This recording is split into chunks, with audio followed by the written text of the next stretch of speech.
everybody! I felt like just randomly sneaking in a different project.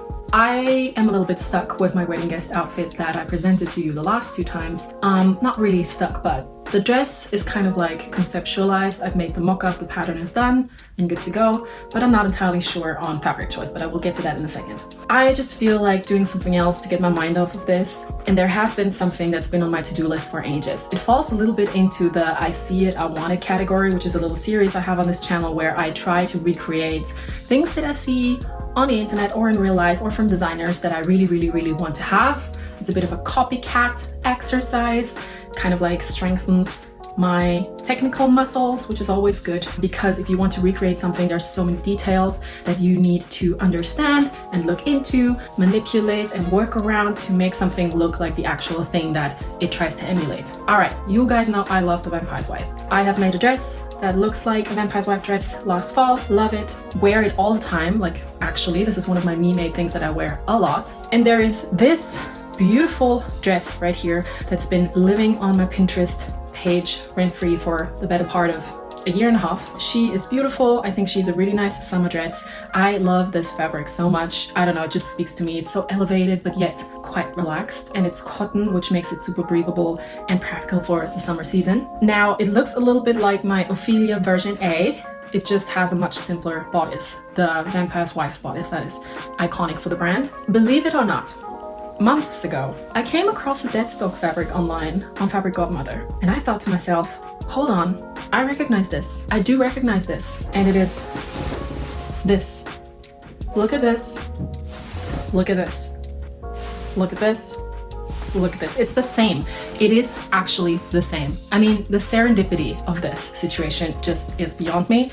This is a Liberty deadstock cotton. This is a custom print for the Vampire's Wife, and I actually found remnants of the fabric. I mean, if that doesn't call, you have to make this, Elisa, you have to make this, I don't know what does. Anyway, this is the project for today. I'm hoping that this is going to be a quick make. Why? Because I'm going to use the skirt pattern of my Ophelia dress, which is a simple A-line skirt, and a modified bodice block, a simple back and a bodice block that is modified so that the bust dart is on a quite dramatic angle, and all of the darts that would be in the shoulder and in the waist are in the bust area. This is the plan for today. It is currently 8 o'clock in the morning on a Wednesday, so I don't actually have a lot of time for this today because I'm a working woman, I have a day job. So the only real time where I will be able to do this is now until 9, maybe around my lunchtime, and then in the evening, but I'm not too hopeful. So this video needs to go live on Sunday, so I literally have a few hours today, a few hours tomorrow, and Friday. So the first thing I'm gonna do is cut my pieces. That's it. That took long enough. Let us make this cotton dress.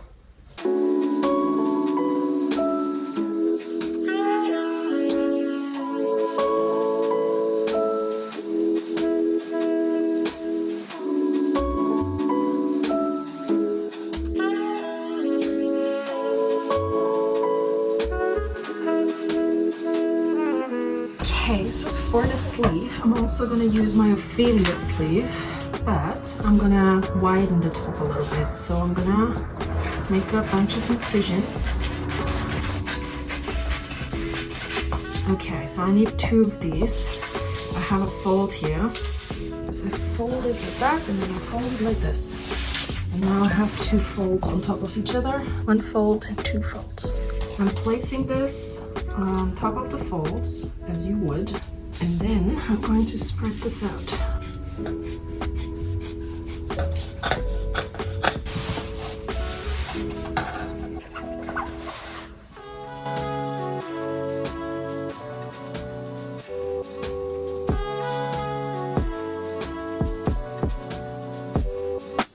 Okay, so all of the pieces are cut just in time for my first meeting. It is 9:05, so now I need to go to my day job.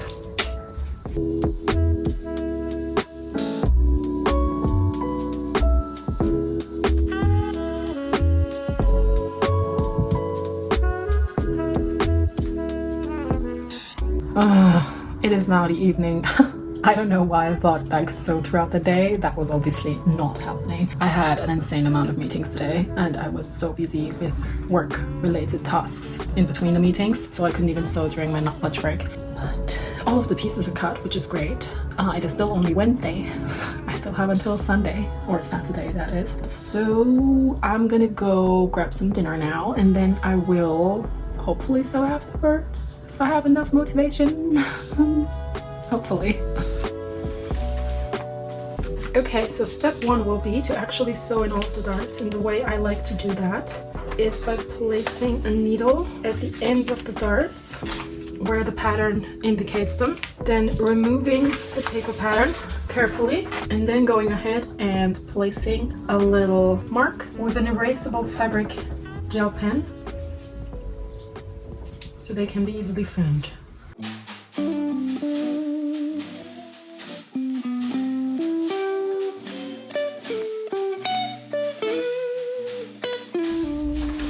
Okay, so the skirt has its darts sewn in. I decided not to sew the darts into the skirt lining because I'm gonna pleat it, but I'm gonna get to that at a later point. Now what I'm going to do is to sew in the darts in the back, because we have two, one in the shoulder and one in the waist.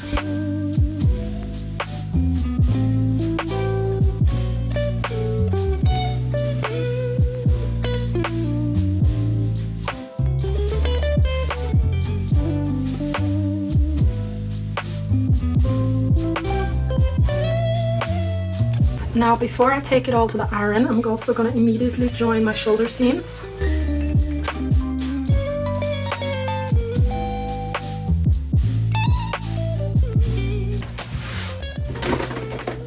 We can also go ahead and pin together the center back of the skirt and sew down. I always forget to actually mark the zipper notch that is in the pattern. I'm going to sew up the first 32 centimeters from my hem up in my case today. Then I'm going to open it like this and place the front skirt right sides touching onto the back skirt to close the side seams, and then we can iron all of our seams and darts.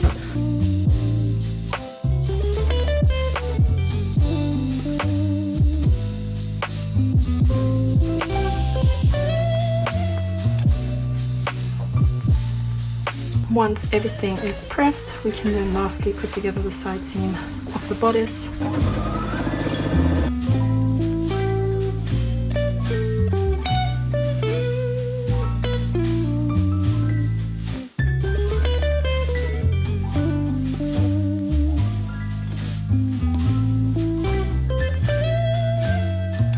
Alright, so I have completed assembling the bodice and the skirt yesterday evening, and if you've gotten this far, then this is the perfect moment to try on each item and do some fitting.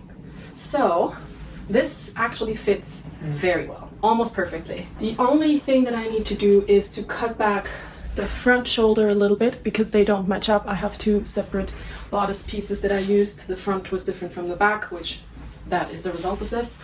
But it's not a big deal. I just cut back the protruding 1 centimeter from the front here and curve it out a little bit. And that's actually everything I'm gonna do. But other than that, this is perfect. Nothing to do here, nothing to see. Same thing with the skirt. I'm gonna try that on now, do some fitting, and then we're gonna join bodice and skirt together. Same with the lining, and then we can work on the sleeves. Okay, so to join the skirt with the top, we're grabbing both. We're grabbing both and then replacing them. I've lived here for 5 years and I just, for the life of me, cannot emulate a British accent. Just can't. Just cannot. That happens when you just pick and pluck different pattern pieces. The front of the top is about 1 centimeter wider on each side than the front of the skirt. So I actually could have left the darts. Now the question is, am I going to open them back up again, or is this going to look awful because this type of fabric isn't very forgiving with needle holes, punch holes. I have some punch holes here. I'm gonna iron them real quick and see if they close again, and then I can see if I'm gonna open up these darts to fit the bodice to the skirt. Liberty cotton has to be sewn perfectly the first time around. That's a learning for sure. I'm gonna press this a couple of more times and hope it relaxes a little bit, but it's obviously not ideal. Okay, so I did put a little bit of water on it and then pressed it again, and it's not that bad anymore. I think the more I wear it, the more this is going to relax back into its shape, is my feeling. So I'm going to continue now with attaching the bodice to the skirt. As per usual, the way to go is to find your midpoint in both skirt and bodice waist. Place that on top of each other. And now I don't have these super handy clips that a lot of people have. I only have needles, so I'm going to be super careful with how I pin this together so I don't have any needle marks later.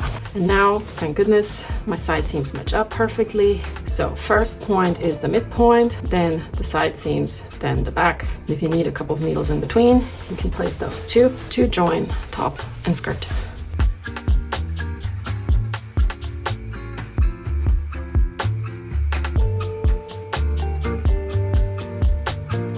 So instead of sewing in the darts in the skirt and the lining, I just folded them like this, and I'm gonna fixate them while sewing the bodice and the skirt together. Alright, so the shell and the lining for the bodice of the dress is now completed. That means we can move on to the sleeves. Now the sleeves in the design of the dress are a little specific in a way that they have a slit here, which I did not account for when I was cutting. However, that's not such a big deal. What I'm gonna do is I'm gonna remove the paper pattern. I'm gonna grab my fabric scissors, and then I'm just very, bravely, I'm going to cut a slit into this, which then I'm going to finish with a rolling hem.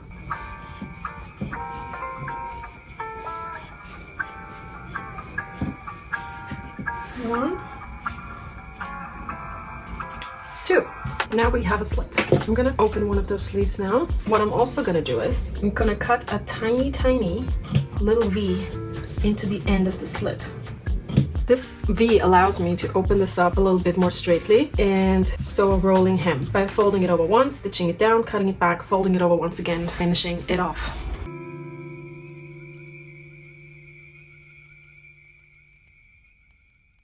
Okay, so now we have the slit in the sleeve, as is in the original dress. And now the other thing that the original dress has is that it's gathered down here, but not with an elastic, but with a string. So I grabbed some of my remaining fabric, and I'm now gonna cut some long strips of it that I can use to create the strings. I believe because this is cotton, this should be rippable.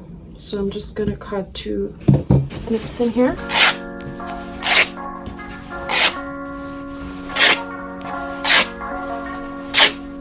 Okay, now we have these, which should be plenty long enough to go around our arms. And now the question is, how am I going to finish these so that I can gather the sleeves into them? So my thinking is I'm going to create this little tube situation here where I fold 1 centimeter or a ½ centimeter in on each side and then press it closed like this to create a sort of bias tape situation, and then we take it from there.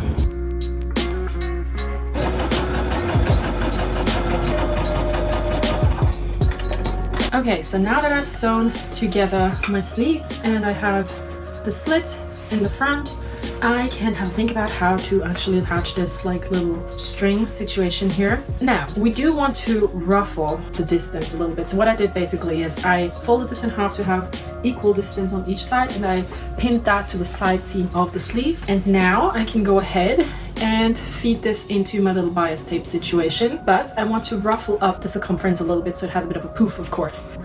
Tape measure. Let us see. It's probably somewhere down here because it's a quite long, big, or actually the best thing to do would maybe be to measure the widest part of your upper arm. Okay, now let's see how much we have here. That would be 14.5, so half that circumference. And now you know what you need to gather this to. So I need to gather this down to about this much. Now there are a few ways to do this. I could have just added a basting stitch, which would have maybe probably been the easiest way to do it. Yeah, let's add a basting stitch.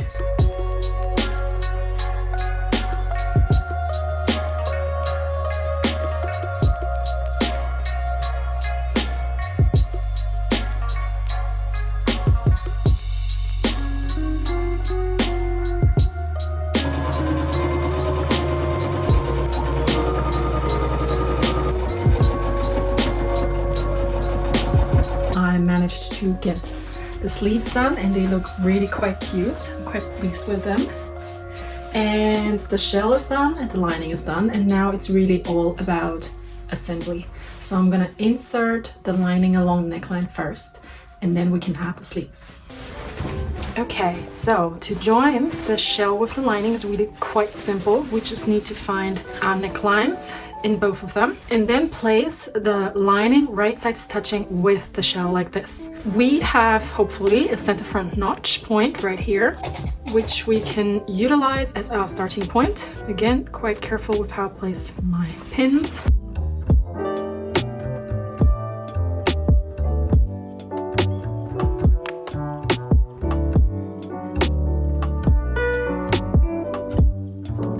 Okay, the lining is in. And now we can insert the sleeve. But before I do that, I'm just quickly going to trim my armholes a little bit. And now I'm gonna pin in the sleeves, gather them down so they fit the shoulder curve. And then we have some super puffy, oversized puff sleeves that are hopefully gonna look like the real thing.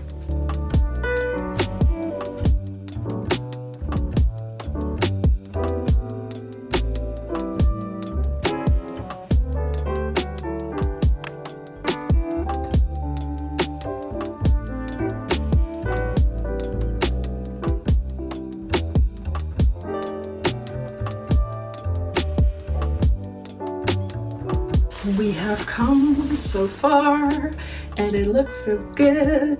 I am very happy with this. The very last step for me on this Friday morning is to hem the skirt. I've already serged it, so I'm just going to use some fusible interfacing to glue up the hem basically, so we have a very clean finish on the outside. And then the last thing that is always the most tedious is to insert a zipper. I just grabbed a dirty white one from my stash as I feel like that's the best fit. And now I'm gonna insert that, and in 3, 2, 1, I'm gonna show you what it looks like.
Guys, I feel like I want to come on here and end the video just by saying how pleased I am with this dress. For me at least, it looks like the original thing. Please let me know if you agree in the comments or if you have suggestions as to what I could have done better. I am aware that the original dress is called Wrapsody, so it might be that the back of the dress is a wrap, as in like fold over each other. I'm not entirely sure, but the name would suggest that it is a wrap dress, so it might not be 100% like the original. I also am aware that there's some ties here on the side, which also suggests that it is a wrap dress, but overall, I think it just looks so much like the original dress. I've been kind of like debating with myself for a while as to whether I should make a copy of the dress or if I should make something that looks quite similar and make the pattern into an Etsy shop pattern that I could sell. But my take on this is that I want to only create sewing patterns that are as original as possible. But now that you've seen me make it, maybe you want to make one for yourself as well. I don't think that this fabric is available anywhere anymore, but maybe you're lucky. I mean, I got lucky. So I did a bit of sniffing around, and it seems like the dress retailed back when it came out for about £650, which I beat by